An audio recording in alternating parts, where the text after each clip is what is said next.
छोटे से गांव में रामू नाम का एक किसान अपनी पत्नी और बेटे रतनलाल के साथ रहता था। उनके पास थोड़ी सी जमीन थी जिस पर वह गन्ना उगाकर उसका रस निकालकर गुड़ बनाता था और फिर गुड़ को बाजार में बेचकर अपने घर का गुजारा करता था। सर्दियों के दिन थे। रामू और उसका बेटा रतन सुबह से शाम तक खेतों में काम करते, गन्ना काटते और चूल्हे पर गुड़ पकाते। रामू हमेशा गुड़ लेकर खुद बाजार जाता था क्योंकि उसे लगता था कि उसका बेटा रतन अभी छोटा है और उसमें बाजार के सौदे की समझ नहीं है। एक दिन रामू ने बैलगाड़ी में गुड़ लोड किया और बाजार की तरफ रवाना हो गया। वहां जाकर उसने गाड़ी खड़ी की और ग्राहकों का इंतजार करने लगा। कुछ देर बाद एक व्यापारी वहां से गुजरा। गुड़ को देखकर उसे याद आया कि उसकी पत्नी ने आज गुड़ वाली खीर बनाने को कहा था। असल में यह एक ठग व्यापारी था जो सीधे सादे लोगों को अपने जाल में फंसाकर ठग लेता था। वो रामू के पास आकर बोला, भाई क्या बेच रहे हो? रामू ने खुश होकर जवाब दिया, सेठ जी आज ही ताजा गुड़ तैयार किया है, आप चाहे तो सस्ते दामों दे दूंगा। व्यापारी को रामू बहुत सीधा सादा और भोला लगा।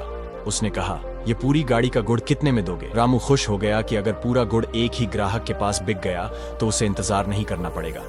उसने कहा, सेठ जी 500 रुपए दे दीजिए और सारा गुड़ ले जाइए। व्यापारी ने 500 रुपए निकाले और कहा, तो फिर इस गुड़ को मेरे घर तक पहुंचा दो। रामू ने व्यापारी को भी गाड़ी पर बिठा लिया और उसके घर की तरफ चल दिया।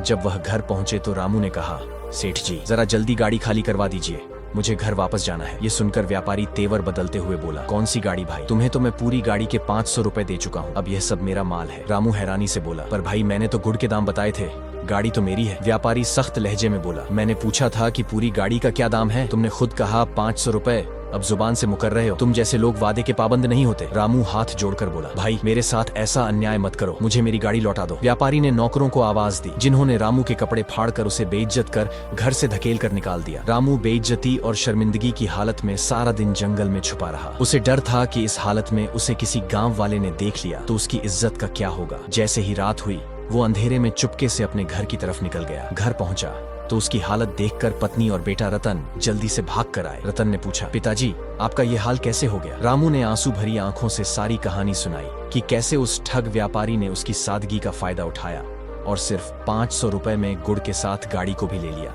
साथ ही उसकी इज्जत भी खरीद ली। रामू की जुबानी सारी कहानी सुनकर रतनलाल का खून खौल उठा। उसने गुस्से में कहा, पिताजी कल बाजार में मैं जाऊंगा और उस ठगी सेठ से आपकी बेइज्जती का हिसाब भी लूंगा और अपनी बैलगाड़ी भी वापस लेकर आऊंगा। बाप ने बेटे के जज्बात देखे लेकिन नरमी से समझाया, नहीं बेटा, वो व्यापारी बहुत चालाक और जालिम है, कहीं तू भी किसी मुसीबत में ना पड़ जाए। मगर रतन ने धैर्य के साथ लहजे में कहा, पिताजी जी बस आप मुझे उसका हुलिया बता दीजिए, फिर देखिए आपका बेटा कैसे आपकी इज्जत वापस लाता है। जब रतन नहीं माना तो रामू ने व्यापारी का हुलिया उसको समझा दिया। अगले दिन सुबह सवेरे